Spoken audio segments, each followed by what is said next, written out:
Welcome to another episode of Follow the Brand TV. I am your host, Grant McGaugh, CEO of 5-Star BDM, a 5-star personal brand and business development company. I want to take you on a journey through another deep dive into the world of personal branding and business development using compelling personal stories, business conversations, and tips to improve your brand. By listening to the Follow the Brand TV series, you will differentiate yourself from the competition and build trust with prospective clients and employers. You never get a second chance to make a first impression. Make it one that will set you apart, build confidence, and reflect who you are. Building your 5-star personal brand is a great way to improve your skills and knowledge. If you have any questions for me or any of my guests, please email me at grant.mcgaugh@5starbdm.com. Now, let's begin with our next episode on the Follow the Brand TV.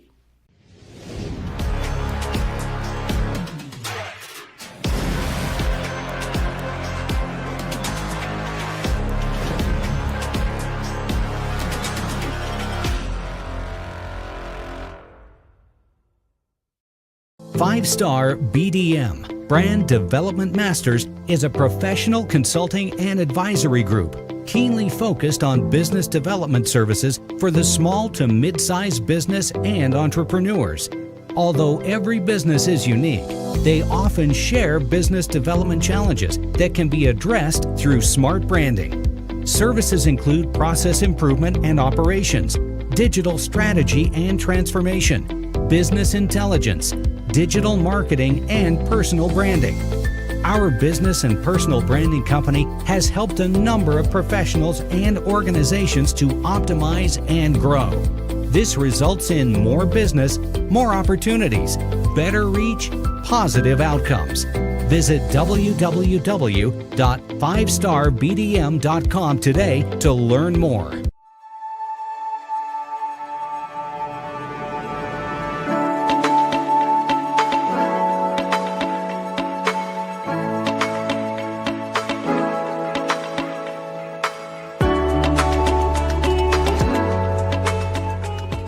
Over the years, really developed a strong passion for healthcare finance and really finding ways for organizations to thrive financially and putting their mission first, but acknowledging that without margin, there is no mission.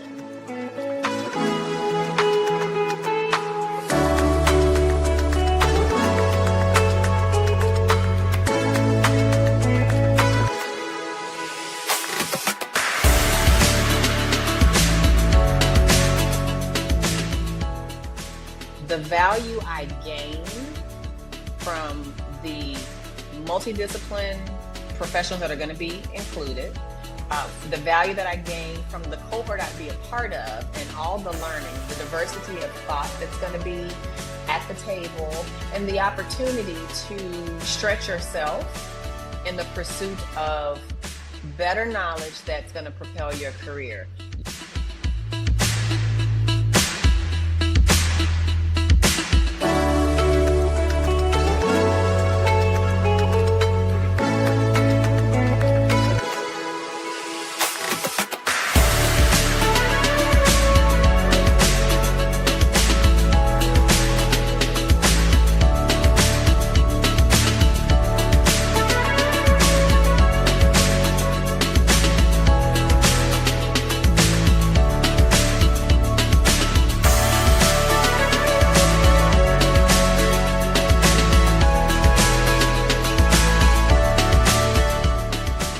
Welcome, everyone, to the Follow Brand Podcast. I'm your host, Grant McGaugh. We're going to go all the way over to St. Pete, the other side of Florida. You know, I'm over in Miami, Florida, so we got the Atlantic, and then you got the beautiful Tampa Bay over in St. Pete. And guess who's there in St. Pete with us right now? We got LaTasha Barnes.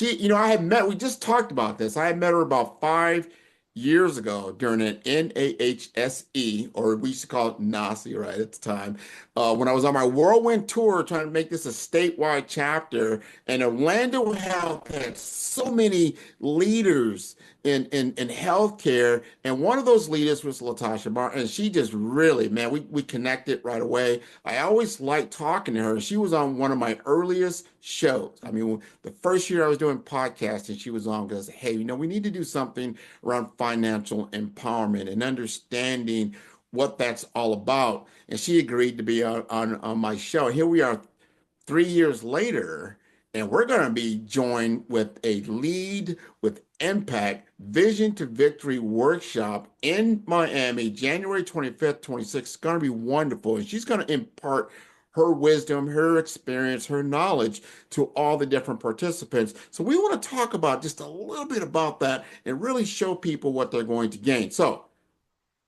would you like to introduce yourself? Sure. First, let me just say thank you so much, Grant, for having me back on your podcast. I had a fabulous time the first time. So I'm really looking forward to the conversation today. I am, as you said, LaTasha Barnes. I am the owner and principal consultant of L. Barnes Consulting here in St. Petersburg, Florida, formerly of Orlando Health, where I served as a chief financial officer, where we met, like you said. And again, I'm just so excited to be working with you again. I'm so excited for the workshop coming up in January. And thank you again for having me. Excellent, excellent. So we're going to have a great conversation. And everybody wants us to jump right in. And if they're not feeling it, I know I'm feeling it. It's the passion you have around finances and healthcare. The lifeblood of any business is the finance that kind of runs through there. Share with us some of your passion for the numbers and how Mhm. you really dissect these different things and can show your expertise in this area. So, when I started my journey just in my professional career, I learned pretty quickly. I was working in Big Four at the time, Big Four audit company. And I learned pretty quickly I wanted to work for a company or work with a company that did something, not made something. And so that's how I got started in hospitals and healthcare in general. And obviously, my degree is in accounting. I'm a certified public accountant. And I've just, over the years, really developed a strong passion for healthcare finance and really finding ways for organizations to thrive financially and putting their mission first, but acknowledging that without margin, there is no mission. So that's really been my impetus over the last couple of decades now, where I've just found my niche, I think, of helping organizations dive into the problems that exist financially, but think about it from a holistic approach of how they actually operate and how those operations can impact the financials. And so that's really where I focused the last probably 10 years in my career, is helping hospitals that are in turnaround situations. And it's been a lot of fun, and it's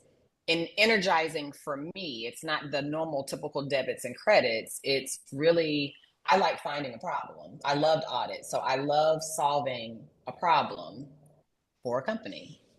Well, there's a lot of, especially when it comes to finance in healthcare, operated on small margins compared Yes. to, certain corporations that operate on double digit margins. And in healthcare, Hmm. usually it's single digits. So every dollar counts.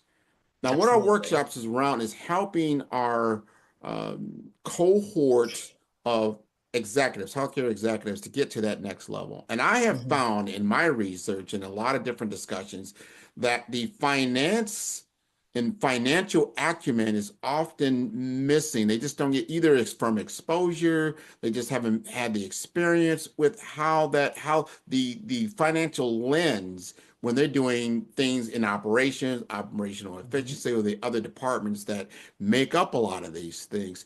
Share with us some of the wisdom that you have found that if you want to impart to some of these different operators that you find that would be beneficial. Over my career, I've seen, and really just in general, as a financial leader, it's been kind of a one-dimensional approach. It's all about the numbers. And so it tends to kind of silo you as a leadership team. If you think about it, you've got your operator, you have your visionary, the CEO, you have your financial person. If you're in healthcare, you've got someone on the clinical side from a nursing perspective. You may have someone on the clinical side from a quality perspective. And everybody's got their priorities. And what I have learned, and I think what's really made me successful and ultimately the companies that I've worked for successful, is when you look at the problem through a multi-pronged approach. I can't solve alone a P&L problem as a CFO if I don't look to the actual operations of the organization and understand, well, what are we doing that may be leading to that problem? If I'm seeing low volumes in a hospital, no one, it's kind of funny to think of when you think of a hospital and as a business and you don't have the volumes because people aren't sick or whatever the case may be. It's not that I'm wishing that someone is sick, but that's our service, is taking care of sick people. So when they aren't coming through the door, the question is not a financial question. It's, do we have bad quality? Do we not get patients in and out of the ED fast enough? If we don't, how can we fix that? Do we not treat them well? Are we not nice? And so therefore they don't want to come see us. They don't want to come to us for care. They want to go down the street to the hospital that takes better care of them just as a person. So it's more than I'm spending too much money or I'm not making enough revenue. It's what is the actual problem that's leading to the output that we see of lower revenue or lower net income, and how do we then approach that holistically? That to me, and I think it's where thinking that way and using that as my leverage with an operator earns me so much capital from a relationship standpoint, because if I can approach the scenario through their lens, they understand I'm not just trying to cut services or make money. It's how do we attack the problem that you're confronting as a clinician, that you're having as a physician or my quality, leader? How do we address that ultimately at the end of the day, that's going to create money down the line or revenue down the line? And really, it's not just for the sake of making money. If you're a nonprofit, you're looking at it from the standpoint of, now I have more resources that I can push out into the community, or I can provide extra services for our community that we don't provide today. So it's really that holistic approach. And, to get back to your question, any new emerging leader, think of your area just as a spoke in the wheel. It's just the one of the things that keeps the wheel moving. You can't approach a problem just by approaching it from your lens only, and really seek to create those relationships with your fellow operators, because ultimately that's how you're going to be successful. When you have to, what I call, throw the hammer down, and it has to be about the thing that's important to you, that capital you've earned by being collaborative with your partners helps you to achieve the goal that you ultimately need to achieve in the first place. And when you've got to be a little stronger in your approach, they understand where you're coming from. They know it's not you being selfish. Mm-hmm. That's been my success, I think.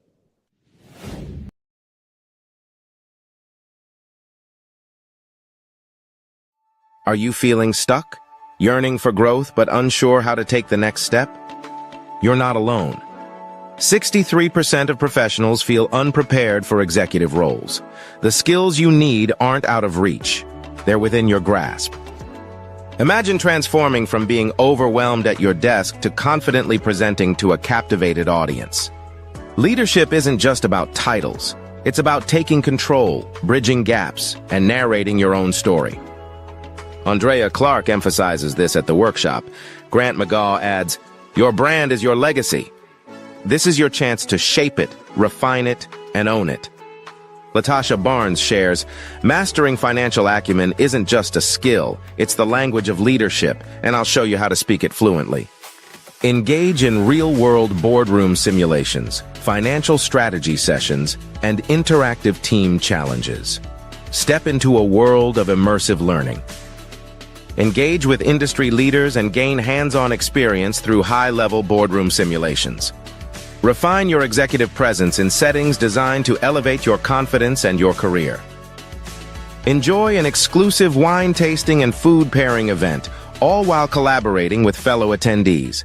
Limited to 40 participants, early bird registration opens December 1st, 2024. This isn't just a workshop. This is your breakthrough, your transformation. Picture yourself delivering a confident presentation, the room erupting in applause. Feel the satisfaction as you shake hands with a mentor. January 25th and 26th at Miami-Dade College. 2 days that will redefine your future. Are you ready to lead with impact? Register now at 5starbdm.com. Leadership isn't given, it's earned. Take the first step.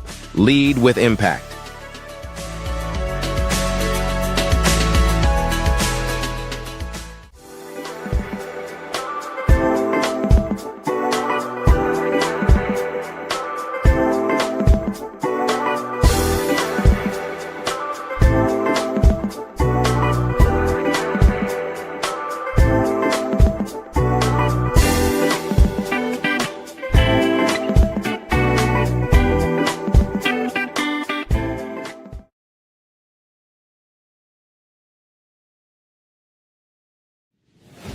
I think that you've teed up this next question very, very well when it comes to the CFO perspective.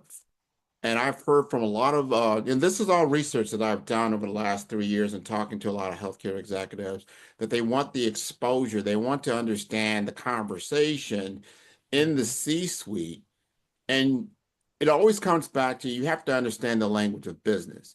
And the language of business is finance. And if you don't understand finance at that level, it's hard to understand where you fit in. So you might put together a proposal, let's say, and you've got a business plan. Everybody, you get the budget, right? You got to write something up. You got to get your budget approved. And everyone sees, man, my budget always gets cut. They want me to do more with less. But not understanding that when you're at the table of the C-suite and from the CFO lens, what are you seeing that from as a challenge for these operational people or other departments that usually just say, you know what, that's the problem. That's why you're not getting what you're seeking.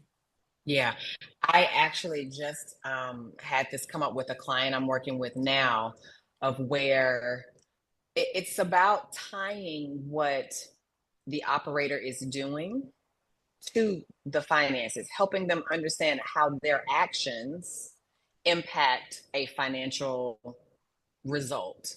Because you're right, they don't understand it from just a pure financial lens. So as a CFO, it's my job to break it down in such a way that they understand the basics, putting the right metrics or the right performance indicators that relate directly to what they do in front of them.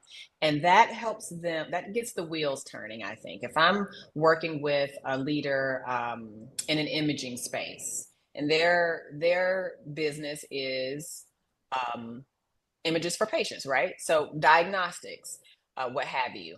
And if they're not as productive as I would like them to be, multiple scans per hour or for the day, yet they've got all the people working, all these resources engaged to provide this service, and they're wondering, why are they losing money? Like, why are they not making money doing this thing? Well, when you break it down to, well, you could be getting 20 scans per hour, but you're only doing 10, and you've got the staff to do 20. So let's think about what that means. You're spending Y to make X when you really should be spending Y to make Y.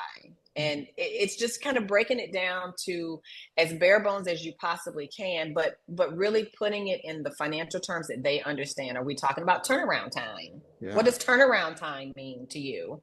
And how quickly do you get patients in and out? Therefore, you could get more patients in the door. Therefore, you generate more revenue that the resources you're using. So it's really breaking it down to what they're doing operationally and then tying it to a financial element that they can understand. They may not understand what the whole P&L says. If I'm talking to my chief operating officer, then it's a higher level conversation, but it still is kind of getting bare bones to how, not having these 10 beds on this unit open because we can't get them open fast enough, they're under construction, whatever the case may be, how not having them open impacts our financials because we said in our budget we were going to have these beds open by X. So it's breaking it down to something that they truly can relate to their day-to-day business. I think is a very useful tool in getting non-financial leaders to understand finances.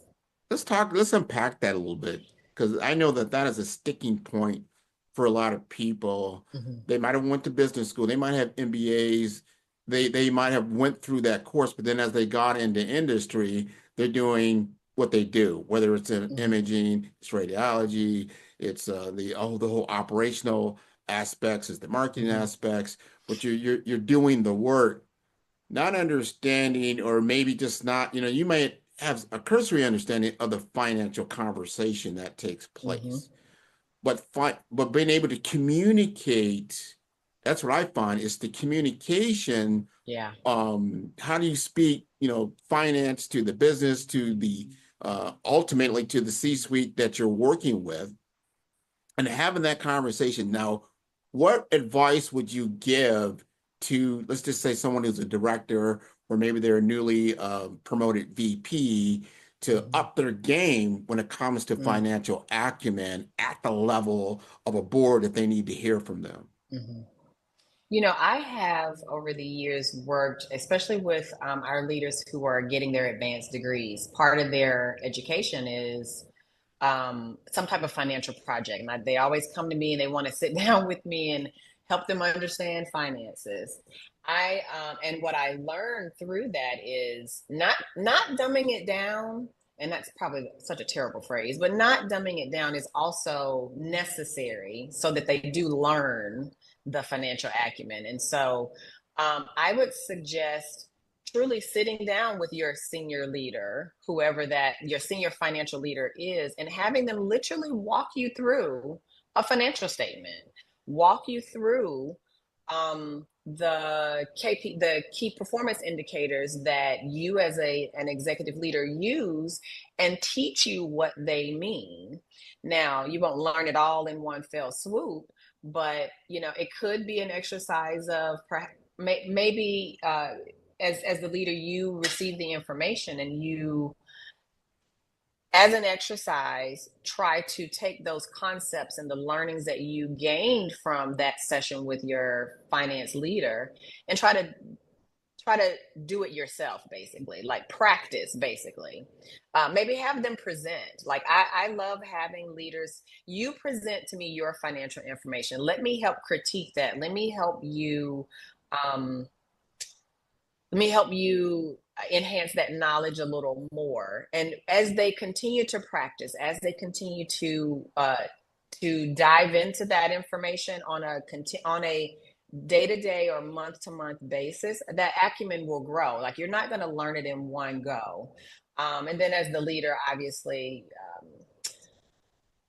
maybe parsing out the pieces that really are the most relevant are a good first step. And then you can grow that knowledge to more of that global, high level, board level, senior corporate leader level of expertise or knowledge that, that would be presented to them. I think that could be a good first step. Just talk to your finance leader and have them just walk you through it, give you the access, you seek out the information, try to decipher it yourself, maybe present to your senior leader, and have them critique you, have them help you just continue to get better and better. I think that's so important. One of the reasons why we're going to have this workshop is that we're going to have a simulation, board simulations of what that conversation truly is like. And that you have to work with your team. We're going to have different teams. We have a cohort of about 40 individuals. we'll break that down into about teams of 5 or 6 people. Everyone will have a role, and not in their traditional role. Maybe you were in marketing, but maybe you're going to be the technology leader. You're going to be the finance leader. You're going to be the COO or the CEO at the table. Have those conversations. Now, your piece, you're going to be coaching us that first day, coaching everyone that's there to start to begin to understand these kinds of conversations to up their game. Because people are looking for career advancement, and having this in their toolkit, to have this kind of skill set that I didn't expect you to know this type of thing, right? Because you're an Yeah. operations person. Wow, you understand Yeah. this some of these nuances in the financial world and why you can get some of these things done. And it makes Yeah. good sense. It's good business, right? But you're Yep. speaking the language of business. Talk to us a little bit more about some success stories that you've had where certain leaders that they came to you and they weren't really up to snuff with their financial acumen, but then over time they were able to then to deliver different presentations and that type of thing at a high level. I actually, I'm at my last full-time role. I had a young lady in her practicum for her master's in business. And so this is harkens back to what I said earlier, where how they come to me and they want me to teach them things, right? So she was given kind of a stretch assignment where it dealt with putting together a contract for a services that the hospital will be providing, sort of like health screenings, things like that. So, not where they come to the hospital, but what she had to do was put together the fee schedule. She had to understand um, how to price out the service, what basis to use, etc. And she, as a clinician, literally she would tell me, I have no clue, like I don't know what to do. And she's so nervous because she doesn't want to mess it up, right? So I took some time to just explain to her how you might even come up with the fee schedule. Let's think about how much time is involved with what you're going to be doing. Like, think about the people who are going to be providing the service. How much do they make an hour? How much time will they be spending with each patient for these screenings? And then, of course, there's a markup element to that from a revenue at bottom line perspective. So, teaching her about markup and how much is probably too much, what's reasonable, what makes sense, what do we need to make off of providing the service so that it makes it worth it for us to do, other than the aspect of it being a community service. Let me just caveat that we're talking about healthcare here. But so I took the time to work with her on that, and she was able to get all the necessary elements from the potential client, how much volume we thought we would see. Then she could put together, well, how much time will that entail? What complement of people will we need to provide the service? Do all the calculations and come up with fees for the different types of service that we would provide, including the markup. And tell me, so what is this business going to net us at the end of the day? Is it going to be, how much will we make off providing this particular service for this client? And so from beginning to end, she put it all together. And when I say she was, I had notes, obviously, nothing will ever be perfect. But at the end of the day, she was so overjoyed that she did it, because she was, again, in her words, clueless. She understands, but does not understand. And so, I think she just felt so proud of herself for being able to, she didn't have to negotiate the contract necessarily, but she needed to come up with the fee schedule, and she did. And it was something that I don't think in a million years she thought she'd ever be able to do. And the next year, because it became an annual service that the client provided, then she did it the year after that, and understood how, to think about inflation. Like, have costs risen for us, then we have to think about how we may have to increase the markup that we calculate to keep us at least whole, right? So it was a really great experience for her, and I just love helping, so it felt great for me too. I love it when, like, the light bulb goes off, Yeah. especially someone who is non-financial at all. Like, when that light bulb goes off, it's awesome.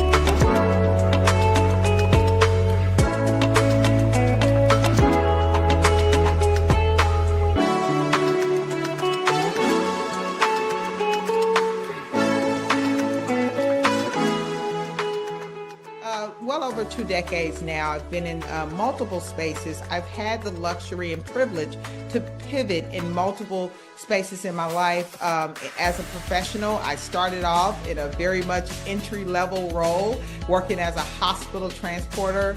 But I've always believed in, just executing your best, and you never know who's watching you.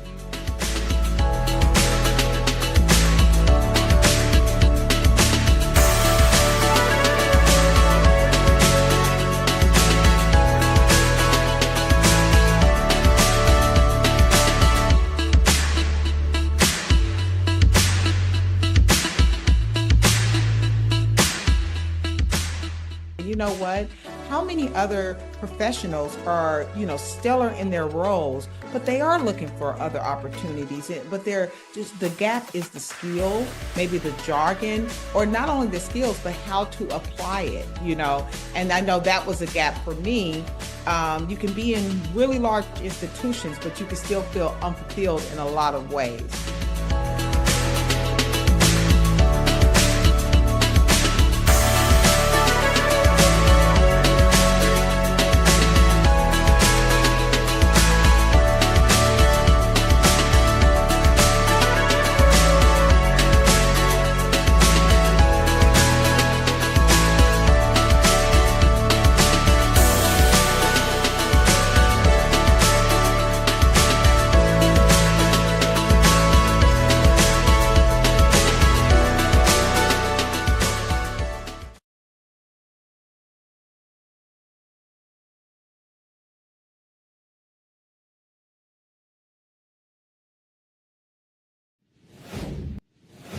It is, because some people are very good in their technical skill set of what they do, but outside of that realm, but this is the type of thing that actually helps you to attain the goal that you're looking to attain. Right. But you're just not that savvy, or you're just not been exposed to it. What is that financial conversation? I'm gonna throw Exactly. this at you, because now we're doing a workshop. There's an investment in yourself that has to take place. Yeah. And I've heard this term in healthcare, and I love it too, because a lot of people talk about ROI, but they talk about return on invested capital, Yeah. ROIC, return on invested capital. So talk to our audience that are interested in being a part of our cohort that's going to take place at Miami-Dade College Medical Campus, January 25th, 26th. If they have an investment of capital of anywhere from $500 to $800, what do you think that's going to look like from your end? From my end, I think if I was a participant in this, I would be looking at it from the lens of the value I gain from the multidiscipline professionals that are going to be included, the value that I gain from the cohort I'd be a part of, and all the learnings, the diversity of thought that's going to be at the table, and the opportunity to stretch yourself in the pursuit of better knowledge that's going to propel your career. You're going to have an opportunity to hear from experts in their field, help you enhance the skills you already have. Like you're not a slouch here. Like, these are participants, they know what they're doing. The goal here is to just enhance those learnings, help give you leverage and edge over your competitor, your peer, your colleague perhaps, that may be vying for a similar job. It's an opportunity to really learn other skills over what you do in your day-to-day life. It's a handheld is the wrong word. It's a very curated session that will help you as a professional hone those skills that you most desire. And I think it will also help you understand that success in your career is not just built upon what you actually do, but how well you navigate outside. Naturally gifted with doing what you've gone to school for, how you've been trained. It goes back to our conversation of non-financial leaders learning finance.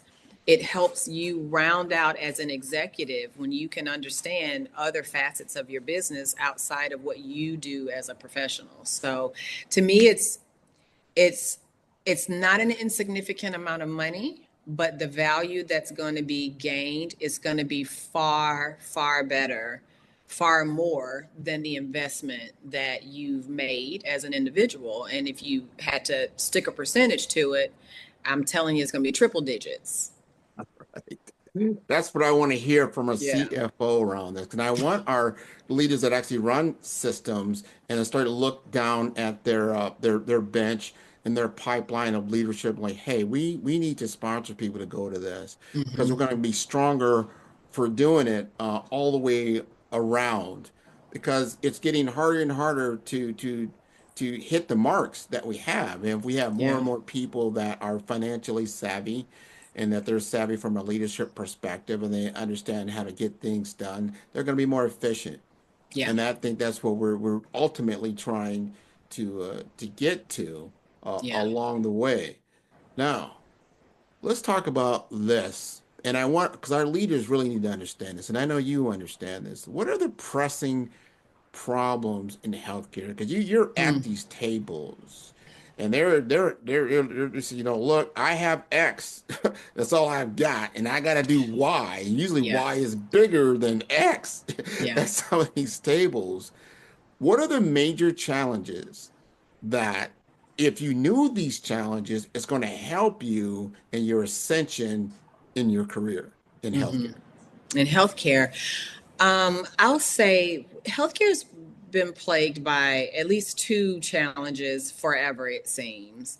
Obviously, the reimbursement landscape is as complex as it's ever been. I don't think it's going to get any simpler. I think it's going to continue to be complex. So, as a healthcare leader, all the leaders, not just a financial leader, but as a healthcare leader, you've got to figure out, how do you innovate your care delivery?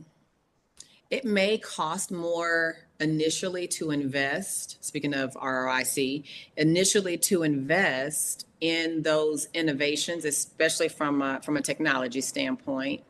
There's fear that that means that people will lose jobs, which I'll tell you, the second issue is just a shortage of qualified clinicians, qualified between physicians, nursing, techs, all, it runs the gamut. COVID was not the start of our shortages, our staffing shortages in healthcare. It just exacerbated it. So figuring out ways to make care delivery more innovative, simpler, take less time, can help also lessen the challenges we have on the staffing side. It doesn't mean that people lose jobs. It just means all the people you thought you needed to hire, maybe you don't need to hire them now, and you can get by with what you have and still deliver great care. So I think that the reimbursement side of the house, you talk about the governmental impact that occurs there. I mean, most of reimbursement, not most, all of reimbursement in the healthcare setting, it's all centered around CMS and how that reimbursement model works. And then you've got your managed care companies that kind of feed off of that. And so you have to get really savvy with how you negotiate those contracts with everyone. So you can only do so much on the reimbursement side. All you can really do is think through, how do you innovate the care delivery experience? And then what services are you providing? How best can you address the needs in your community through services? And are you doing that? Because maybe that's your revenue driver, providing a service that you haven't been providing that's much needed in the community. But at the end of the day, figuring out how to deliver that care efficiently as possible, but also effectively, shortening those ED wait times, things like that. Like how do you deliver care in an innovative way that gets you to the bottom line you need and still provides the best service that you can for the community?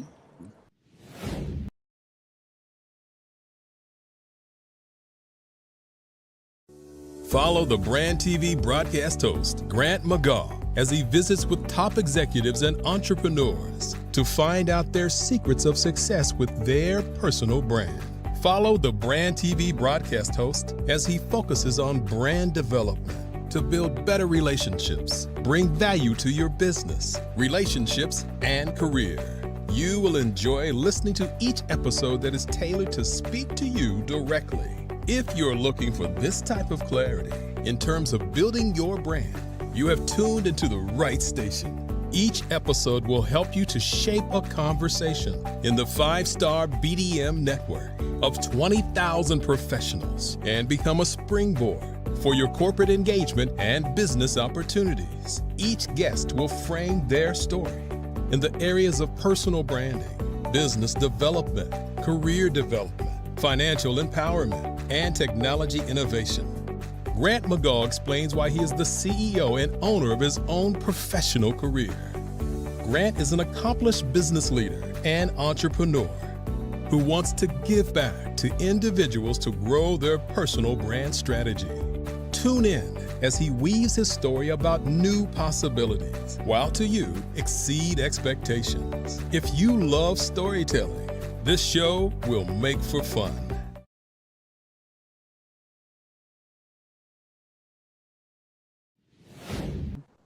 Very important. Thank you for sharing that. Absolutely.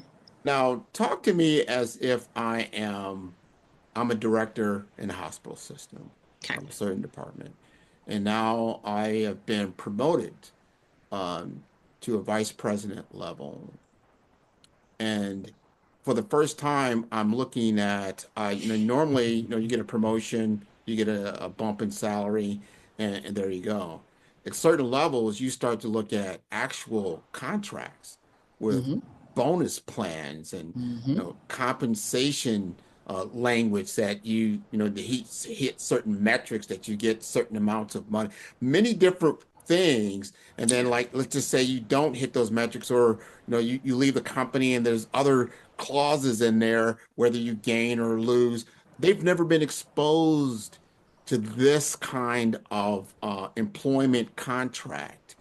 Talk to someone that's never even seen something like, so they don't make a mistake like, oh, that looked great, and don't even realize they've made a mistake and they could have got more.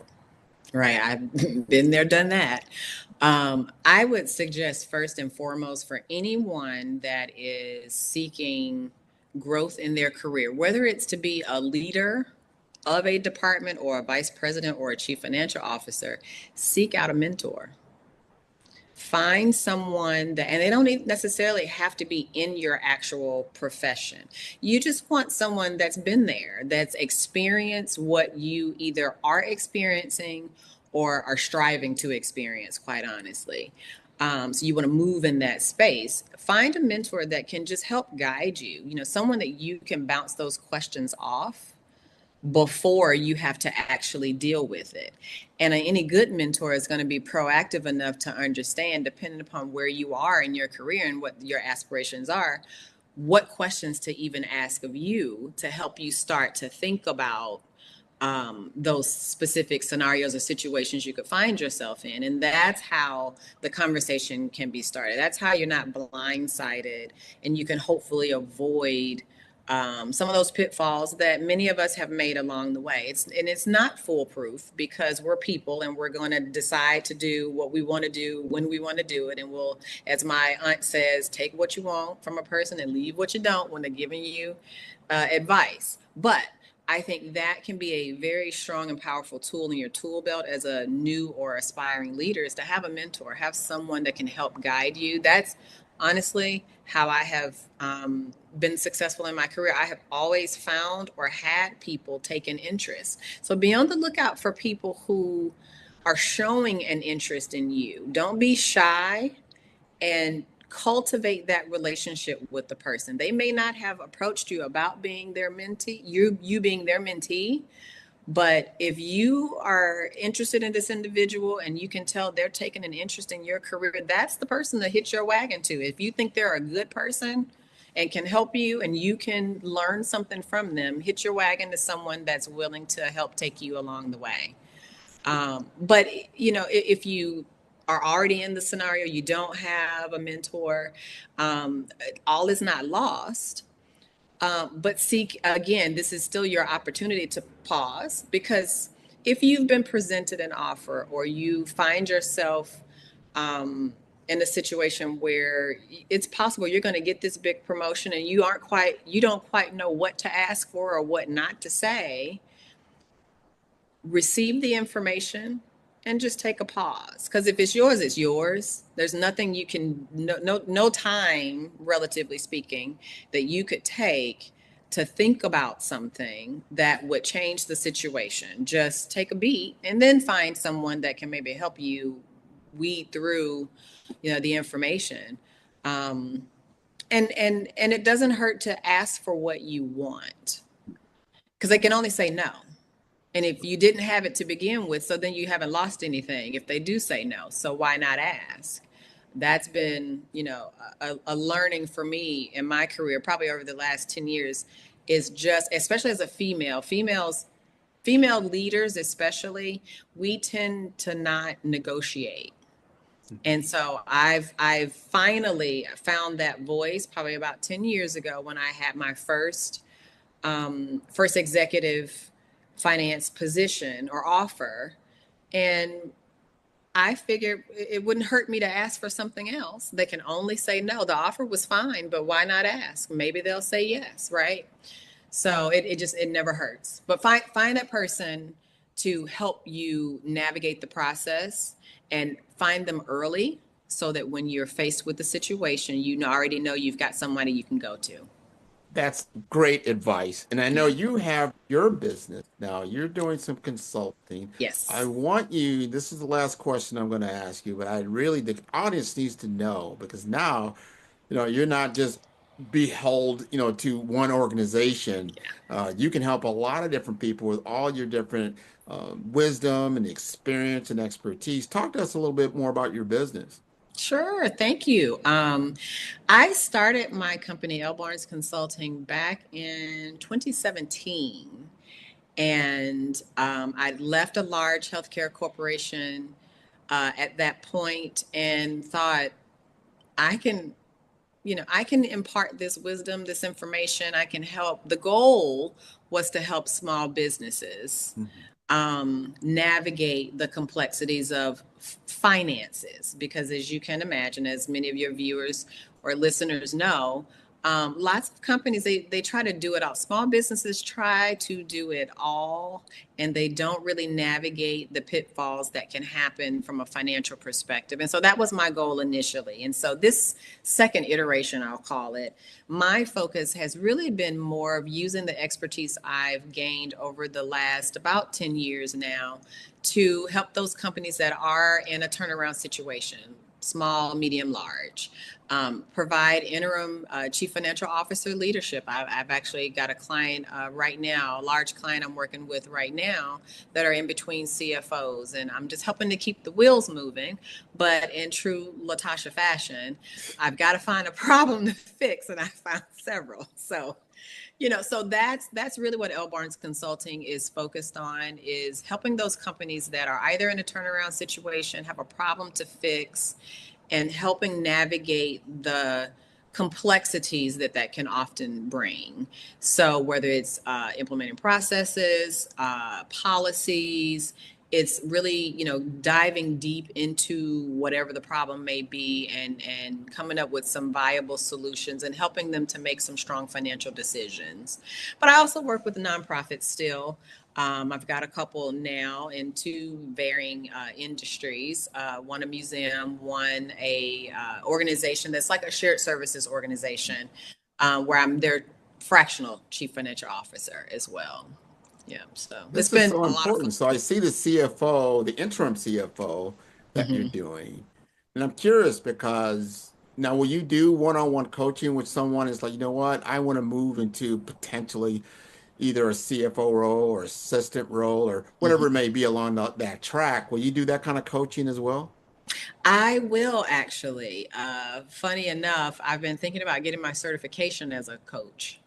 So yeah, I am always willing to talk with uh, aspiring individuals, those executives that are already in place or leaders in place looking to maybe take the next step to a chief financial role or in a finance executive role. Yeah, definitely happy to do that. Well, I'm happy you're coming to Miami in January and imparting your wisdom and knowledge to our cohort. This is invaluable, and I'm truly hoping that people weigh this out. You've got to invest in yourself as we think about this holiday season that we're going into right this minute, and we're going to spend money on certain things. But if you got to ask yourself, what are you gifting yourself that is going to pay dividends, many times over? Yeah.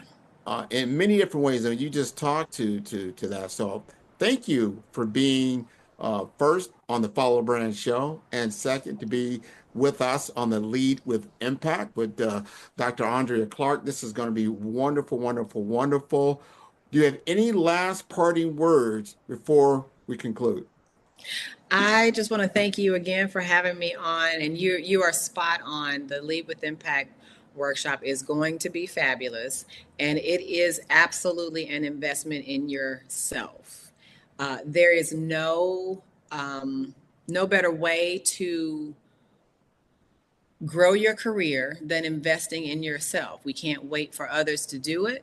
We've got to find those avenues that enrich us and enrich our knowledge, enrich us as a person and as a professional. And I think the workshop's going to be great for that. So I'm looking forward to participate. I'm looking forward to seeing everyone there. I think it's going to be an awesome time of learning and growth and connecting. And it's going to be really awesome to see. Well, I can't wait to see you. Gotta let the audience know how to contact you for all that great coaching and your interim CFO work, your fractional CFO work, all that type of service that you offer. Absolutely. You can find me on LinkedIn, LaTasha Barnes, and you can also find me online at lbarnesconsulting.com. This is wonderful, and I want to encourage your entire audience to tune into all the different episodes of Follow Brand at 5-Star BDM. That is the number 5, that's star B, and as in brand, D in development, and infomasters.com. I want to thank you so much again for being on the show. Thank you. Okay, so let's talk about leadership. Okay. Everyone wants to get to that next level in their careers. Right. And, we're always looking for that secret sauce, right? That thing that's going to get you to that corner office. Yeah. So I found this video. It's for this workshop called Lead with Impact. And it's all about leadership development. Okay. And I thought it was interesting because they start out by really hitting on this pain point that a lot of people feel. Yeah. And it's that they feel stuck in their careers. Like they've plateaued. Yeah. And they don't know how to get to that next level. Exactly. Yeah. And they even give a stat in there. Yeah. What was it? 63% of professionals feel unprepared. Wow. For executive roles. Yeah. That's a lot of people feeling that way. That's a huge number. Yeah. Why do you think that is? Well, I mean, obviously there are those usual suspects, like lack of proper training or mentorship. Sure. But I think it's deeper than that. I think so too. It's almost this expectation that you just magically transform from manager to leader without any clear guidance. Yeah, and that like, where's the instruction manual for this? Exactly. And that's what I think is interesting about this workshop is it seems like they're trying to provide that. Yeah, they're trying to bridge that gap. They're trying to bridge that gap, yeah. For sure. So they bring in these 3 experts. Yeah. Andrea Clark. Yeah. Grant McGaw. And LaTasha Barnes. Big names. They're all big names in the leadership space. Each with their own, kind of specialty. Right. Each focusing on a different angle of leadership development. Yeah. And the one I have to say that really jumped out at me was LaTasha Barnes. She was talking about financial acumen being like the language of leadership. That's a good one. Yeah. She's so right, though. Yeah. It's like, explain that. Okay, so imagine trying to lead an orchestra. Okay. But you don't understand musical notation. Okay. You wouldn't even know where to begin. You'd be lost. Completely. Yeah. It's the same with leadership and finance. Okay. Every decision you make as a leader, whether it's hiring new staff, Right. developing a new product, launching a marketing campaign, it all comes back to finances. Yeah. If you don't understand budgets, Right. if you can't forecast growth, or analyze the return on investment of a project, you're basically flying blind. Yeah. It sounds You're like leading with your eyes closed. you set up to fail. Exactly. Yeah. So LaTasha's point is that to be an effective leader, you need to be Fluent in finance. you need to understand the language of money. Yes. That's a really good point. Yeah. Okay, so another thing they talk about in the video is immersive learning. Oh, yeah. They show all these like people working together, people collaborating, and they're doing these intense boardroom simulations. intense boardroom simulations. Yeah. It looks intense, It does look pretty intense. but also kind of fun. Yeah, like a good challenge. So what do you think about those simulations? I think they could be really valuable. Really? Yeah, especially for leadership development. Okay. It's like a pilot using a flight simulator. Okay. You get to practice those critical skills in a safe environment. So you can make mistakes. Exactly. You can make mistakes. You can try different approaches and learn from your experiences Without, crashing and burning in the real world. without the real world consequences. Exactly. Yeah. You can practice things like high stakes decision making, Yeah. conflict resolution, even crisis management, So you build up that. muscle memory Yeah, like for those crucial leadership moments. for those your under pressure moments. Exactly. Yeah. You've already been there in the simulation. Done it before. So you know how to handle it. Okay, that makes sense. Yeah. So another term they use a lot in the video is Executive presence. executive presence. Yeah. I always thought that was just about, Like looking the part. looking the part, dressing sharp, Having a firm handshake. having a firm handshake. Yeah. But it's so much more than that. What is it then? It's about how you communicate, Okay. how you carry yourself, how you think on your feet. It's about projecting confidence, Okay. but also authenticity. Right.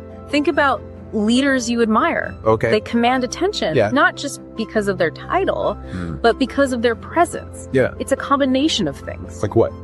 Communication skills, Uh-huh. emotional intelligence, strategic thinking. Rolled into one. Yeah. And this workshop, they're saying, is going to help you. Cultivate that presence. Okay. Refine it. Yeah. Okay, so I have to ask about this. What's that?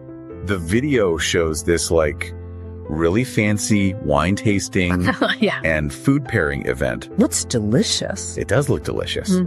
So is that just a perk? I think it's more than that.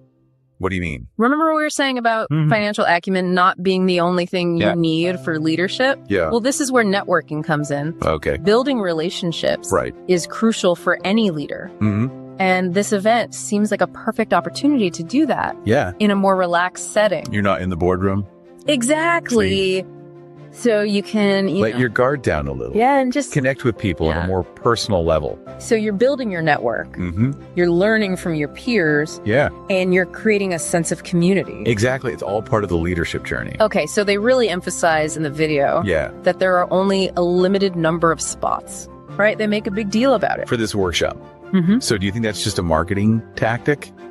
Probably a little bit. Yeah. Scarcity creates urgency. That's like marketing 101. Sure. But I also think there's some truth to the idea that a smaller group can lead to a more intimate learning environment. Yeah. You'd have more opportunities for Yeah. one-on-one interactions with the experts, Right. more personalized feedback, and you probably form stronger bonds. With the other participants. Exactly. Yeah, that makes sense. Yeah. So the Lead with Impact workshop Happening January 18th and 19th. at Miami-Dade College. Don't miss it. It's promising to give you those skills, Your tenets. the confidence, It's everything you need. to really step into those leadership roles. It's time to level up. So the question is, Yeah. are you ready to lead with impact? That's the question. That's the question. Think about it. When Tune in for our next show or click on our website at www.5starbdm/followthebrandtv. Thank you.